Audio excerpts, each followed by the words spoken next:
দোয়া করো গা। মোল্লার দৌড় কোন পর্যন্ত এটা জানা আছে? মোল্লার দৌড় মসজিদ পর্যন্ত, মোল্লার দৌড় মসজিদ পর্যন্ত নয়, মোল্লার দৌড় হলো জান্নাতুল ফেরদাউস পর্যন্ত। কথা বলেন ঠিক না বেঠিক? এইবার ফেরেশতা দোয়া করে দিল, আগেকার মতোই হয়ে গেল, বুঝছেন? ওই ফকুন্নির বেটাই হয়ে গেল, ওই কুষ্ঠ রোগী হয়ে গেল। কথাটা বুঝছেন তো ভাইজান? দিয়া ধন বুঝে মন, কেড়ে নিতে কতক্ষণ? কথা বলেন ঠিক না বেঠিক? আজকের মানে 10 তলা বিল্ডিং এর মালিক কাল তোমারে রাস্তার ফকির বানায় দিতে আল্লাহর কাছে 1 মিনিট সময় লাগবে না। কথা বলেন ঠিক না বেঠিক? আমার ভাইরা আমার, এইবার বলতেছে ঠিক আছে, ওই যে যিনি টেকো মাথা টাক পরা ওরে যা বলছে, ভাইজান আল্লাহ তো আপনাকে অনেক অর্থ দিয়েছে, তো একটা মানে গরু দেন, বিক্রি করে আমি আমার গন্তব্যস্থলে পৌঁছে যাব।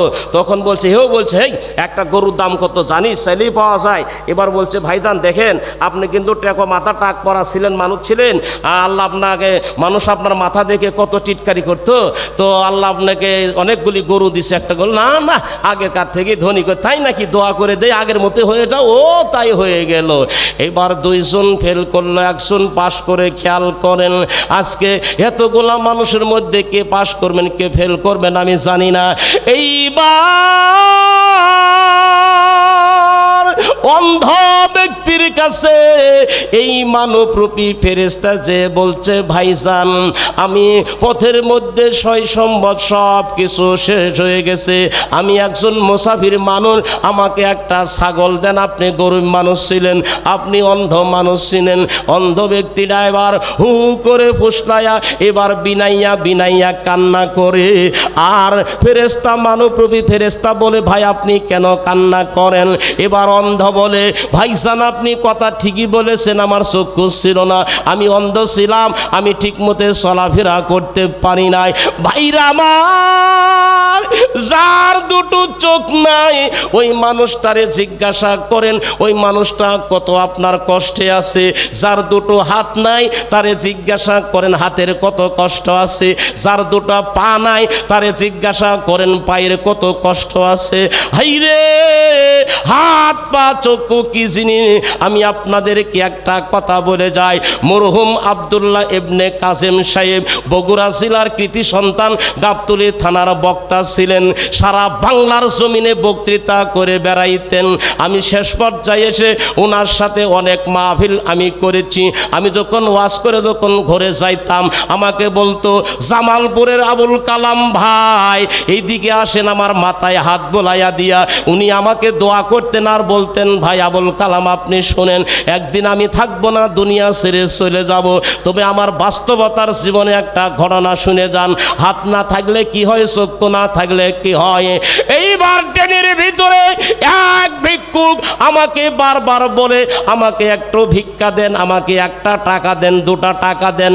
হাইরে, এতগুলা মানুষ ট্রেনের ভিতরে বসবার, এতগুলা মানুষ ট্রেনের ভিতরে আপনারা আছেন, কারো কি হৃদয়ে, কারো কি মনে, কারো কি দিলে দয়া হয় না?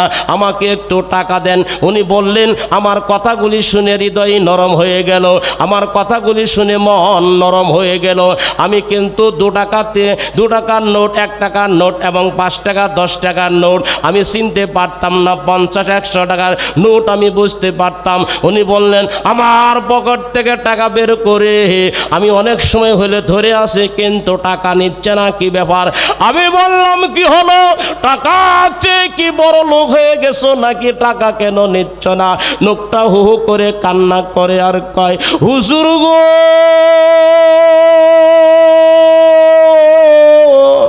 আমার 2টো হাত নাই, আপনার 2টো চক্ষু নাই। আপনার যদি চোখ থাকতো আর আমার যদি হাত থাকতো, টাকা নিতে দেরি হতো না।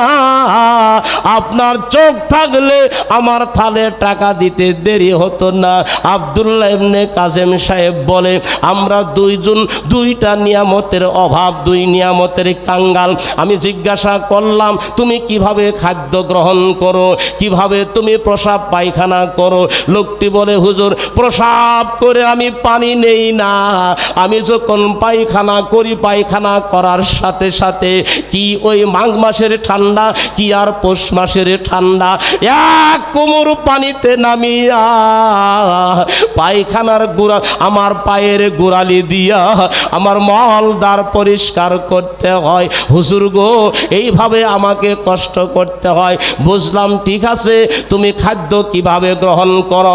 কয় হুজুর গো আমি নিজ হাতে খাদ্য খাইতে পারি না, মা আমাকে সকাল বেলায় খাওয়ার, মা আমাকে সকাল বেলায় খাদ্য আমার মুখে উঠাইয়া দিয়া মা আমারে খাওয়াইয়া এই ট্রেনের ভিতরে উঠাইয়া দিয়েছেন।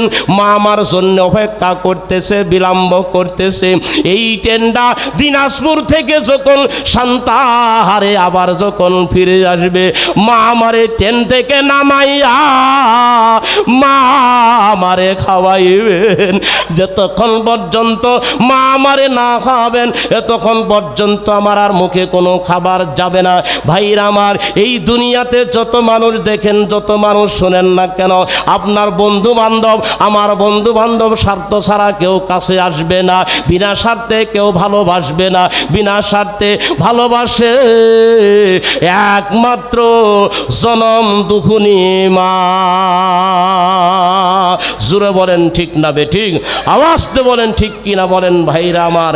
মা কথাটি ছোট অতি, মা কথাটি ছোট অতি, জেনে রেখো ভাই, মার চাইতে কোনো চিনি এই দুনিয়াতে নাই। মা কথাটা অতি মধুর সুধার সমান, কহিলে শুনিলে জোরায় পরাণ। ঠিক কিনা বলেন ভাই আমার? আল্লাহ বলেন ইম্মা ইয়াবলুগান্না ইনদাকাল কিবারা আহাদুহুমা আও কিলাহুমা ফালা তাকুল্লাহুমা উফিউ ওয়ালা তানহারহুমা ওয়া কুল্লাহুমা কাওলান কারীমা।